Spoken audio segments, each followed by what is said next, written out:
Today we're going to talk about ratios. A ratio is a comparison between two or more amounts, okay? And there are three ways you can write a ratio. So let's talk about the first way, okay? The first way that you can write a ratio is to use a colon. A colon looks like this right here, okay? That's a colon. So let's say we were comparing dogs to cats, and there are 3 dogs to 5 cats. And so we can compare the two amounts using a colon, 3 dogs to 5 cats. So using a colon, that's how you would compare ratios, okay? Another way you can compare dogs to cats is to use the word 2. You can also use the word 2. So instead of saying 3 dogs colon 5 cats, we say 3 dogs to 5 cats. Now when we read this one, it's still 3 dogs to 5 cats, but instead of writing the word 2, you put a colon.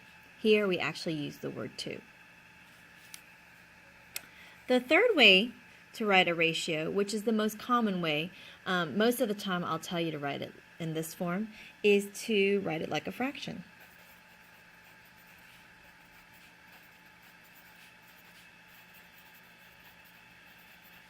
Okay, so the 3 dogs to 5 cats, if we were to write it like a fraction, it would look like this: 3 dogs to 5 cats.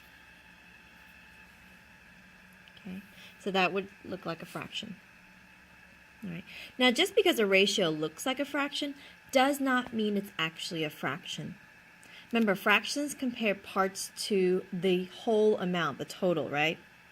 A ratio is not always a part to whole amount. Right here, 3 dogs to 5 cats, that's not dogs out of all the animals. It's 3 dogs to 5 cats. It's a part-to-part ratio comparison. So ratios, when you write a ratio as a fraction, okay, when you write a ratio as a fraction, the ratio could be a part-to-part comparison, okay, or it could be a part-to-whole comparison. If it's a part-to-part comparison, it's not really a fraction. It looks like a fraction, but it's not really a fraction. If it's a part-to-whole comparison, then the ratio is actually also a fraction, because a fraction is a part-to-whole. So, for example, when we do 3 dogs to 5 cats, do you think that's a part-to-part or a part-to-whole? That would be a part-to-part. So the 3 dogs to 5 cats is a part-to-part comparison. But if we wanted to change it to a part-to-whole comparison, we would say, well, there are 3 dogs out of how many total animals? Well, if there are 3 dogs and 5 cats, there are a total of 8 animals. So a part-to-whole comparison would be 3 dogs to 8 total animals, right? So it would be 3 dogs out of 8 animals. That would be a part-to-whole comparison. Okay. So ratios can be part-to-part or part-to-whole. Let's do some more examples. Okay, let's say at an animal shelter,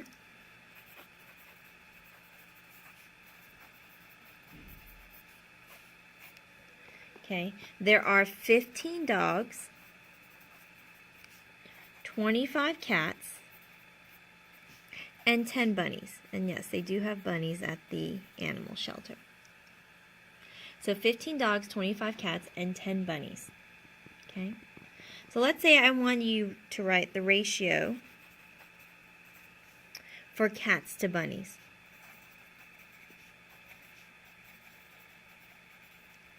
So if I want you to write the ratio for cats to bunnies, there are 3 ways you can write the ratio for cats to bunnies. Remember, you can use a colon, you can use the word 2, or you can write it like a fraction. Okay? And we're going to do all 3. So cats to bunnies. Now, it is really important. If I want cats to bunnies, don't tell me that it is 10 to 25, because that's not cats to bunnies. That would be bunnies to cats. If I want cats to bunnies, you have to put the cats amount first and then the bunnies. Okay, so for cats, there are 25 cats and 10 bunnies. So there would be 25 to 10. So it's going to be a 25 to 10. That's the ratio. So the 3 ways we write it. The first way is to use a colon, and we do have to label. So 25 cats to 10 bunnies. Okay. The second way would be to use the word to, so then 25 cats to 10 bunnies. And then the third way, which is the most common way, is to write it like a fraction. 25 cats to 10 bunnies. Now, because ratios can look like fractions, we can simplify them like we would fractions. Okay? 25 to 10 would simplify to, what goes into both 25 and 10? 5 does. Divided by 5, divided by 5. That becomes 5 cats to 2 bunnies. Okay. Now, does that mean that now at the animal shelter there's only 5 cats and 2 bunnies? No, there's still 25 cats to 10 bunnies, but these two are the same because this actually means for every 5 cats, there are 2 bunnies. I'm running out of room here. Okay, that's what that means, that for every 5 cats, there are 2 bunnies.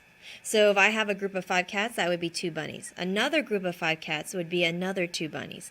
Another group of 5 cats would be another 2 bunnies. So that's why when you have 25 cats, there's 10 bunnies, because for every 5 cats, there are 2 bunnies. So when you simplify a ratio, that's what it means. There's still 25 cats and 10 bunnies, but this means that for every 5 cats that we have, there are 2 bunnies to that group of 5 cats. Okay? Now, since we can simplify this one, we can actually simplify these too. 25 to 10, you can divide this by 5, divide this by 5, and the ratio would be 5 to 2, like that. Okay? And then we can simplify this one as well. Oops, sorry, that was supposed to be down there. We can also write 5 to 2.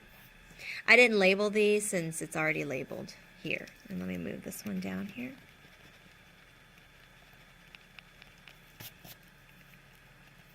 We're in the wrong spot here. 5 to 2, like that. Okay. Now, if you look here, it looks like it's an improper fraction. But remember, ratios aren't really fractions. So although it looks like a fraction, it's not really a fraction. So we do not change this into a mixed number. Because if you did change 5 out of 2 into a mixed number, it would equal 2.5. Well, then what are we comparing here? 2 cats to half a bunny? That doesn't make sense, right? So that's why we do not change it. Because remember, ratios are comparisons of 2 or more amounts. So we got to keep it into 2 numbers. 5 cats to 2 bunnies. Cannot change it to a mixed number, because then are we comparing cats to bunnies? I'm not sure here. There's only one number here, right? So we do not change it to a mixed number. Okay, we just keep it this way, 5 cats to 2 bunnies. All right, let's do another example with the same example here. Okay, with 15 dogs, 25 cats, and 10 bunnies. Let's say this time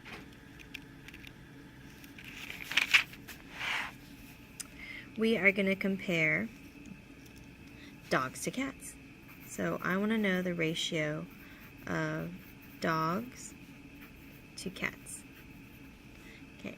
Remember, there were 15 dogs and 25 cats. So if I want dogs to cats, don't give me 25 to 15, because that's not dogs to cats. That's cats to dogs. You have to make sure you put the correct number in front. If I want dogs to cats, you got to give me dogs first. So the first way to write it is to use a colon, right? So that would be 15 dogs to 25 cats. Now, can we simplify this? What goes into both 15 and 25? 5. So you can divide this by 5 and divide this by 5. If we divide this by 5, that would be 3. Divide that by 5, it would be 5. So basically, it's 3 dogs to every 5 cats. Another way we can write it is use the word to. So 15 dogs to 25 cats. And again, we can simplify it, and it would simplify to 3 to 5. Okay. And then the last way, the most common way, is to write it as a fraction. That would be 15 dogs to 25 cats, like this, like a fraction. It looks like a fraction. Simplify it, divide it by 5, divide it by 5, and that would be 3 dogs to every 5 cats. Remember, this means that for every 3 dogs, there are what? there are 5 cats. So for every 3 dogs, there are 5 cats. So if I had a group of 3 dogs, there would be 5 cats. Another group of 3 dogs would be another 5 cats. Another group of 3 dogs would be another 5 cats. Another group of 3 dogs would be another 5 cats. So that's what that means. So that's why when you have 15 dogs, you end up with 25 cats. Because every 3 dogs you have 5 cats. Okay? So for every 3 dogs, there are 5 cats. All right. Now if I were to draw a picture of this, you can see for every 3 dogs, so if I had 3 dogs here, that would mean 5 cats. And then another 3 dogs would mean another 5 cats, right? Another 3 dogs would mean another 5 cats. Another 3 dogs would mean another group of 5 cats. And then another group of 3 dogs would mean another group of 5 cats. That's why if you have 15 dogs, because look, 3, 3, 3, 3, and 3 make 15 dogs, you would end up having 5, 10, 15, 20, 25 cats. So 15 dogs to 25 cats is the same thing as saying for every 3 dogs, there are 5 cats. And you can see that that equals the 15 dogs and the 25 cats. Okay? All right. Let's do one more example with the animal shelter problem. Let's say this time I want the ratio of bunnies to total animals. Okay. Well, we know there are 10 bunnies, and the total animals, we would have to add up the dogs, the cats, and the bunnies, and that equals 50 total animals. So if I want the ratio of bunnies to total, first way I could write it would be there are 10 bunnies, using the colon, to 50 total animals. And can I simplify 10 to 50? What goes into both 10 and 50? You can divide them both by 10. Divide by 10, divide by 10. And you would get 10 divided by 10 would be 1. 50 divided by 10 would be 5. So that would be a 1 to 5 ratio. Okay? You can write it in words. 10 bunnies, using the word 2 instead of the colon. You can say 2, 50 total animals. And again, that simplifies to 1 to 5. Okay? And our last way we can write as a fraction. 10 bunnies to 50 total animals. Simplify that, divide it by 10, divide by 10, and you would have 1 bunny to every 5 total animals. So there's 1 bunny out of 5 total animals. Okay, so 1 to 5. All right, and that's how we write ratios. There's 3 different ways, with a colon, with the word 2, and as a fraction. And although it looks like a fraction, it's not always a fraction. If it's a part to whole, then it's a fraction, like this is a fraction. Okay? Part to part, even though it looks like a fraction, it is not a fraction.